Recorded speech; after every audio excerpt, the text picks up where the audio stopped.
एनआईएसएसएन जो जिन्होंने अक्टूबर में एग्जाम दिया उनके एग्जामिनेशन फीस को लेके क्या है, फेल हुए उनके एग्जामिनेशन फीस को क्या है। दूसरी बात, ऑन डिमांड के एग्जामिनेशन के लिए पोर्टल ओपन हो चुके हैं, एडमिशन ले सकते हैं। एक सब्जेक्ट लेना, दो सब्जेक्ट लेना, कितना लेना वो आप ले सकते हो। ऑन डिमांड फरवरी में आप बैठ रहे हो, मगर एक चीज मैं फिर बता दूं, ऑन डिमांड में सक्सेस रेट कम होता है। और दूसरी सबसे बड़ी बात, ये रीजनल सेंटर या केंद्रीय विद्यालय ही सेंटर है, कोई भी प्राइवेट स्कूल नहीं होगा। हो सकता है आपकी जगह से दूर हो। अगर आप कैपेबल हो, तैयारी पूरी है, या लगता है कि पैसे की कोई प्रॉब्लम नहीं है, एक चांस ले लेते तो बिल्कुल ले लो।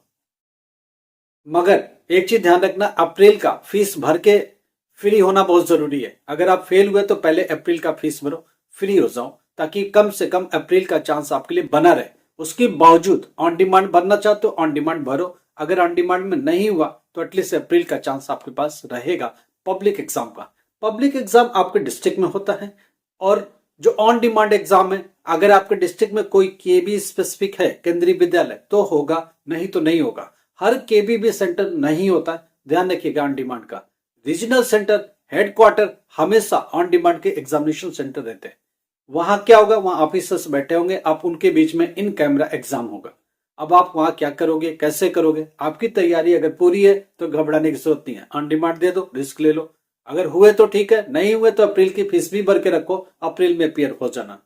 अगर पहले पास हो गए तो पहले आपके लिए रिजल्ट आ जाएगा, बात ठीक है। दोनों में कोई सा भी पास होने का उपाय मिल जाएगा। तो ये सारी बातें हैं। अगर ऑन डिमांड भरने में दिक्कत हो रही है, हम लोग की मदद लेना चाहते हो, हम लोग आपकी मदद करेंगे। व्हाट्सएप पर जाओ, डिटेल लिखो, रिजल्ट भेजो पहले, फिर हम लोग देखते हैं व्हाट्सएप पर क्या करना, उसमें ऑन डिमांड का कैसे करना, किस सब्जेक्ट का क्या करना, उसको हम लोग पूरा देखेंगे, आपसे बात करेंगे और जो भी हो सकेगा करेंगे। एग्जामिनेशन पेज को लेकर दिक्कत हो रही है आपको, आप भर नहीं पा रहे, कोई दिक्कत आ रही है, हम लोग आपकी मदद करेंगे, पूरी मदद करेंगे और ठीक से मदद करेंगे। आप हमको बताओ, एड्रेस करो अपनी प्रॉब्लम, व्हाट्सएप पर जाके हम लोग उसको ठीक से देखेंगे और उसको पूरी तरीके से जो भी करना होगा, पॉसिबल होगा, जरूर करेंगे। एक स्टूडेंट का ये भी क्वेश्चन है कि मैं ऑन डिमांड दूं या ना दूं। देखो, ऑन डिमांड किसको देना चाहिए, एक बात बहुत क्लियर हो, अगर आपकी तैयारी पूरी है, आपको लगता है मैं अपने बूते पास हो सकता हूं, तो ऑन डिमांड दो, क्यों नहीं दोगे। अगर आपको लगता है कि मेरी तैयारी नहीं है, मैं आराम से दूंगा, तो अप्रैल 2025 वाला एग्जामिनेशन फीस भर दो। अगर अक्टूबर में फेल हुए तो ये दोनों काम करके आप आराम से बैठो और उसके हिसाब से आप अपना काम करो। अब आपको तय करना है कि आप किसके लिए तैयार हो। अगर ऑन डिमांड जा भी रहे हो तो आप पब्लिक एग्जाम जरूर भरना, मेरी बात मान लो, क्योंकि अगर ऑन डिमांड गड़बड़ हुआ तो आप कहीं के नहीं रहोगे, फिर आपको अक्टूबर 2025 का वेट करना पड़ेगा। इसलिए हमेशा ओवर कॉन्फिडेंट नहीं, कॉन्फिडेंट हो, ओवर कॉन्फिडेंट नहीं। अक्टूबर जो अप्रैल है 2025, उसका भी एग्जामिनेशन फीस सबसे पहले भरो। दूसरा काम ऑन डिमांड, उसके बाद सोचो, उसके बाद ऑन डिमांड भरो अगर आपको लगता है तो ये दोनों ऑप्शन अपने दिमाग में, अपने मन में लेकर चलो। रही बात पढ़ने की, ऑन डिमांड का सिलेबस क्या है, मैं इस पर बात कर लेता हूँ। ऑन डिमांड का सिलेबस 100% है, इसमें कोई टीएमए का सिलेबस नहीं, कोई स्टोरी नहीं। ऑन डिमांड वाले बच्चे किसी भी सब्जेक्ट में जा रहे हैं तो उनको प्रैक्टिकल में भी जाना पड़ेगा, ये ध्यान रखिएगा। प्रैक्टिकल का भी सेंटर उसमें मिलेगा। उसी दिन, जिस दिन थियरी एग्जाम हो रहा होगा, उसी दिन आपको प्रैक्टिकल के लिए चॉइस और सेंटर भी बताए जाएंगे और साथ में टाइमिंग भी बताई जाएगी। तो एग्जामिनेशन सेंटर पर ही प्रैक्टिकल भी बता दिया जाता है कब होगा, तो ये चीज दिमाग में लेकर चलना। अगर आप थियरी के लिए अपियर हो रहे हो ऑन डिमांड में, तो आपको प्रैक्टिकल में भी जाना है और 100% जाना है। ऑन डिमांड का रूल ही यही है कि आपको प्रैक्टिकल और थियरी दोनों एक अलग तरीके से ट्रीटमेंट होता है, क्योंकि उसमें टीएमए का रोल होता नहीं। ऑन डिमांड में टीएमए का कोई रोल नहीं है, 100% का पेपर उठा के देंगे। अब यहाँ एक स्टूडेंट का क्वेश्चन है कि मेरा टीएमए तो लगा पड़ा है पहले से, अब उसमें क्या होगा। जो टीएमए अगर लगा पड़ा है 10th क्लास 12th क्लास का, उनका टीएमए एज इट इज रहेगा, मगर जो पेपर होगा थियरी का, वो 100% सिलेबस के साथ होगा। तो सिलेबस क्या ऑन डिमांड का 100%, 40% टीएमए का जो हटा देते थे वो नहीं हटा पाएंगे ऑन डिमांड में। ऑन डिमांड में पूरे सिलेबस के साथ जाना पड़ेगा और ठीक से जाना पड़ेगा। तो इन चीज को समझ के चलना है और इन चीज को ठीक से कैरी करना आपको। एक स्टूडेंट का क्वेश्चन है कि मेरा टीओसी नहीं लगा, रिजल्ट आया 3 सब्जेक्ट का आया, टीओसी नहीं लगा, मैं क्या करूं। भाई, टीओसी नहीं लगा तो अभी आप फेल हो। टीओसी क्या होता है, जब आप एडमिशन लेते हो तो उसी समय इमीडिएटली एग्जामिनेशन फॉर्म के साथ लगा के आपको टीओसी के लिए फॉर्म भेजना पड़ता है। तो इन चीज को समझो। अगर वो लेट हो, अब क्या करेंगे, आपका जो फेल ओरिजिनल मार्कशीट है पिछले बोर्ड का वो उठाइए, टीओसी का लेट पेमेंट भरिए, दोनों उठाइए, एग्जामिनेशन उसमें फॉर्म होता है एडमिशन फॉर्म, ये तीनों एक साथ लगाइए, आई कार्ड आ चुका तो उसकी भी कॉपी लगा दीजिए और नोएडा हेडक्वार्टर को भेज दीजिए, डिस्पैच कर दीजिए और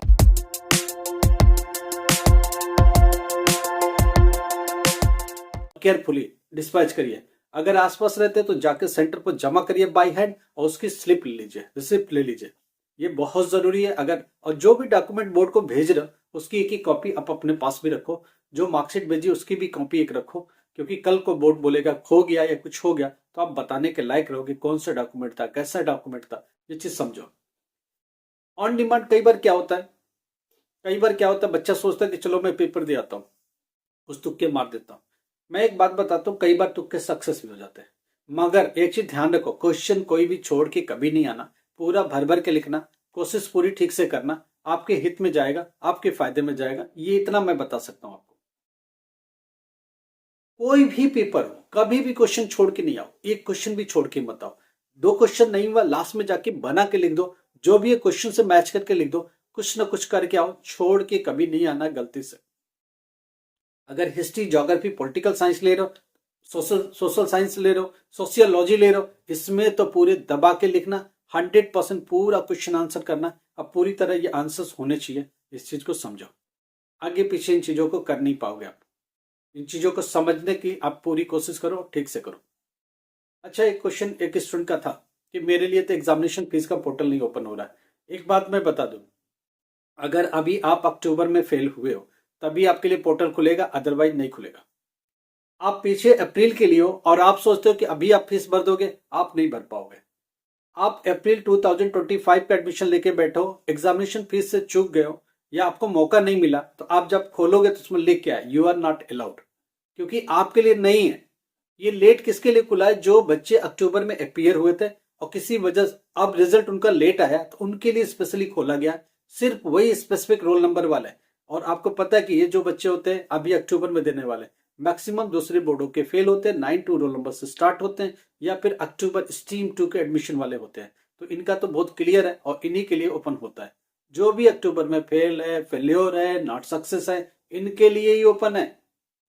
नॉर्मल कैंडिडेट के लिए जो अप्रैल में जा रहे हैं उनके लिए ओपन नहीं है, उनके लिए पहले ओपन था, आप मिस कर चुके, अब आप उसमें अपियर नहीं हो सकते। लेट पेमेंट वगैरह सब कुछ, उसकी स्टोरी पूरी, उसमें आगे जाने की संभावना नहीं। इसलिए आप इन चीज को ठीक से समझो। कोई प्रॉब्लम होती है व्हाट्सएप पर जाओ, हमको मैसेज दो, आई कार्ड भेजो, रिजल्ट भेजो, हम लोग उसको देखेंगे, समझने की कोशिश करेंगे, एनालाइज करेंगे और उसमें कुछ इंप्रूवमेंट हो सकता है तो उसको जरूर करेंगे और 100% इंप्लीमेंट करेंगे। लाइक करो, सब्सक्राइब करो, शेयर करो। Thank you so much.